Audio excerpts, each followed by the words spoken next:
Em Romanos, no capítulo 8, no versículo 14, a Bíblia diz que todos os que são guiados pelo Espírito de Deus são filhos de Deus. Mas a pergunta é, como o Espírito Santo guia os seus filhos? Eu me lembro, aos 15 anos de idade, tinha recém sido cheio do Espírito Santo, e eu ouvi alguém dizer, se você quer ser uma águia, ande com as águias. Se quer ser uma galinha, fique com elas. Né? Você vai aprender comportamentos distintos, com gente distinta. E eu decidi colar naqueles que eu entendia, reconhecia como ser as águias. Quem são os que estão voando alto? O que eu posso aprender? E lembro de ter me aproximado de um pastor que se movia nos dons do Espírito Santo de uma forma impressionante. Eu nunca tinha visto aquilo naquela dimensão, com aquela frequência antes. E uma das áreas onde Deus usava muito aquele camarada era nesse aspecto do fluir profético. Era impressionante, tanto palavras proféticas, línguas com interpretação, palavra de conhecimento, né? Eu via ele falar coisas assim da vida das pessoas impressionantes. Aliás, foi uma das primeiras palavras proféticas que eu recebi na minha vida. Né? Pisei num culto, numa igreja onde eu não conhecia ninguém, e esse camarada veio até onde eu estava e falou, olha, eu tenho uma palavra de Deus para você. Com a cabeça do lugar onde eu fui treinado, imaginei, acho que ele vai me ler um versículo da Bíblia. E quando eu falei, vai em frente, esse camarada me lascou-lhe uma palavra profética que eu nunca tinha visto nada semelhante. Ele falou dos segredos do meu coração, de dilemas que eu estava vivendo, de coisas que estavam acontecendo na minha casa, com meu pai. Né? Eu sabia não só que era impossível ele saber daquelas coisas, como tinha aquele testemunho, Deus está falando comigo. Isso mudou minha vida, gente. Porque até então eu imaginava o relacionamento com Deus, né, ou de Deus conosco, meio que sendo uma coisa no atacado. Deus lidando com todo mundo no geral. Eu nunca tinha percebido a importância de entender um relacionamento pessoal. Até aquele dia onde Deus não apenas está falando dos segredos do meu coração, mas dos planos e do propósito que Ele tinha para a minha vida. E de repente eu comecei a entender uma dinâmica diferente. Falei, peraí, Deus enxerga cada um de nós no meio da multidão como um indivíduo. E a Bíblia é enfática nisso. A Bíblia diz que Ele sabe coisas sobre você que nem você sabe. Por exemplo, quantos fios de cabelo tem na sua cabeça? Está certo, na cabeça de alguns a conta fica mais fácil para ele do que de outras, mas não importa, ele sabe. E eu comecei a enxergar, e isso mudou completamente a dinâmica do meu relacionamento com Deus. Imaginar alguém que está olhando para mim como um indivíduo, dizendo, eu amo você como pessoa, não apenas porque você faz parte de uma massa chamada humanidade. Eu tenho planos para você. Isso mudou completamente o meu relacionamento com Deus. E depois disso eu comecei a pensar, por que a maioria das pessoas não enxerga o que eu enxerguei? Imaginei, bom, eu só descobri o Deus de relacionamento pessoal depois de uma palavra profética, onde eu percebi então que Deus me enxergava, realmente me reconhecia. Eu falei, talvez o que esteja faltando seja profecia. Mal sabia eu que em alguns lugares, alguns círculos, estava sobejando profecia e que a coisa estava bem bagunçada. Então, no auge da sabedoria dos meus 15 anos de idade, deduzi, o que falta para a igreja de hoje é profecia. Eu pensei, então preciso ajudar Deus, mas não sabia nada sobre profecia. Então, encostei naquele camarada que Deus tinha usado na minha vida, que eu via ser usado na vida de outros. E eu lembro de um dia que eu cheguei para ele, como é que Deus fala com você?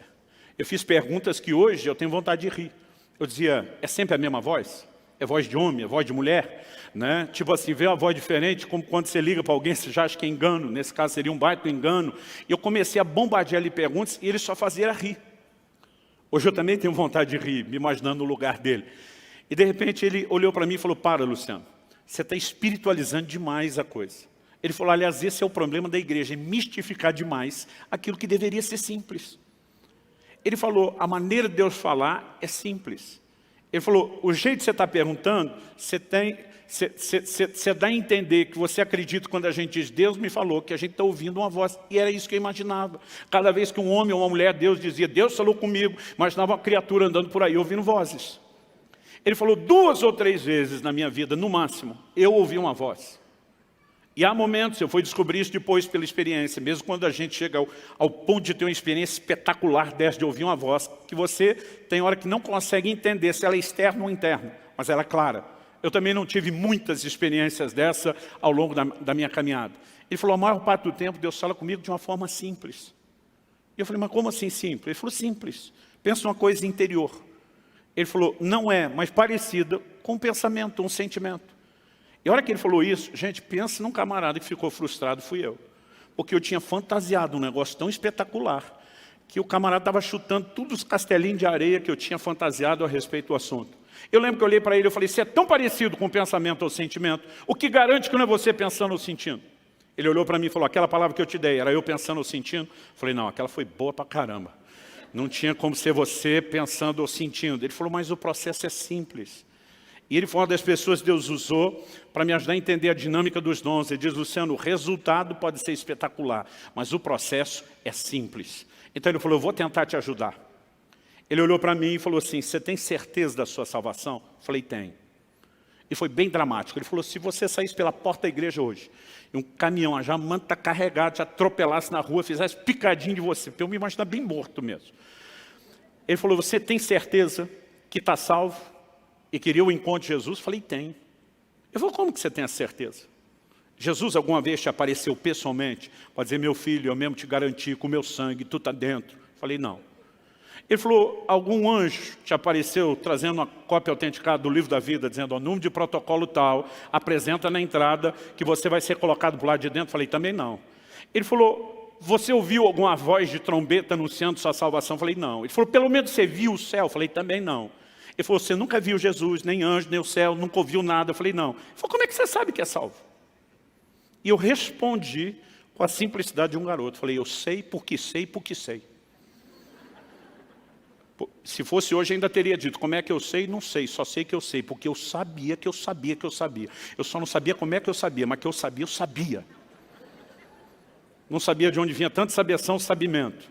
Mas eu sabia muito. Eu falei, eu só sei que eu sei. Ele falou, deixa eu te mostrar o que a Bíblia diz. Ele me apontou para Romanos 8,16, que vem logo depois do 8,14, que fala que os que são guiados pelo Espírito de Deus são filhos de Deus. O 8,16 diz que o Espírito testifica em nosso Espírito. A palavra testificar é sinônimo de testemunhar. A Nova Almeida atualizada traduziu isso, confirma ao nosso Espírito que nós somos filhos de Deus. Como é que o cristão sabe que ele nasceu de novo e que é filho de Deus? Por causa de um testemunho interior do Espírito Santo. Aquilo é uma convicção que a gente tem dentro da gente. Então, mesmo que você não teve uma visão espetacular, que você não ouviu uma voz audível extraordinária, você sabe. Eu falei, faz sentido. E eu aprendi naquele dia que essa era a fonte da minha sapiência. A sapiência eu coloquei agora só para dizer para vocês que eu descobri que não tem sabeção nem sabimento. Mas ele diz, essa convicção que você tem, ela procede do Espírito Santo, por isso que ela é forte. Eu falei, agora faz sentido eu saber tanto. Agora ele falou, pensa comigo, se num dos assuntos tão importantes da vida cristã, que é a certeza de salvação, ele decidiu falar com você por meio de um testemunho interior, e não necessariamente por meio de uma voz audível ou de uma visão espetacular. Ele falou, por que você acha que no resto da vida cristã, ele não possa falar da mesma forma e da mesma maneira? Ele falou, o problema da maioria das pessoas é que elas não entendem a simplicidade do processo e não sabem interagir com o Espírito Santo.